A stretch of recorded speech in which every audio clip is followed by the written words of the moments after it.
పరిస్థితి నెక్స్ట్ మా ప్రతినిధి రాజు దగ్గరికి వెళ్దాం.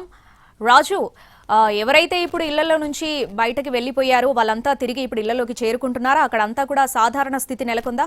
డీటెయిల్స్ ఏంటి? ఎస్, నిజంగా అంటే ఏ విధంగానైతే దాదాపు వారం రోజులుగా నెలకొన్నటువంటి పరిస్థితులంతా కూడా ఇప్పుడు ప్రశాంతంగా మారుతున్నాయి.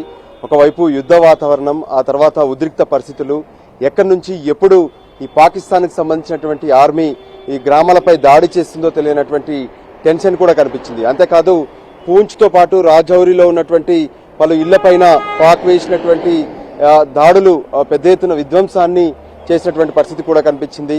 ఆ తర్వాత అక్కడ పిల్లలు, మహిళలు ఎంతో మంది మృతి కూడా చెందారు.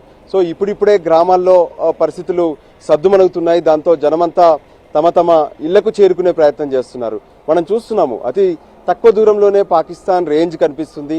సో ఈ పరిస్థితుల్లో ఇక్కడ ఉన్నటువంటి జనం తమ షాపులను ఓపెన్ చేసుకోవడం కావచ్చు, రెగ్యులర్ కార్యక్రమాల కోసం బాగా రోడ్లపైకి వస్తూనే ఉన్నారు.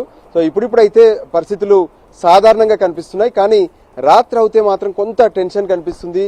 ఇరు దేశాల మధ్య, భారత్ పాక్ మధ్య ఒకవైపు సీజ్ ఫైర్ ఒప్పందానికి సంబంధించినటువంటి నిర్ణయం జరిగినప్పటికీ కూడా ఎప్పుడు ఏం జరుగుతుంది ఏంటి అనే టెన్షన్ అయితే ప్రజల్లో కనిపిస్తుంది. దానికి అనుగుణంగానే పోలీసులు కావచ్చు, ఆర్మీ కావచ్చు, ప్రజలకు కొన్ని విషయాల్లో స్పష్టం చేస్తున్నారు.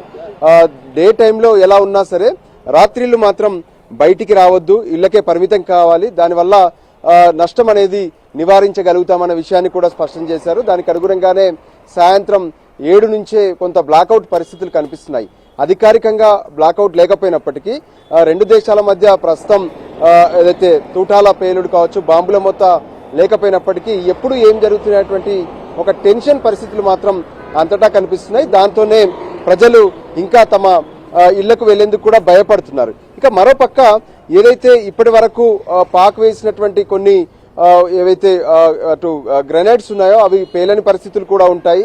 సో ఆ నేపథ్యంలో ఇళ్లకు వెళ్ళినప్పుడు కొంత జాగ్రత్తగా ఉండాల్సినటువంటి అవసరం ఉందనే విషయాన్ని కూడా పదే పదే పోలీసులు హెచ్చరిస్తూ చెప్తున్నటువంటి పరిస్థితి. ప్రస్తుతానికైతే కొంత ప్రశాంత వాతావరణం ఏదైతే ఎల్ఓసికి దగ్గరగా ఉన్నటువంటి భారత గ్రామాల్లో కనిపిస్తుంది. Right Raju, thanks for the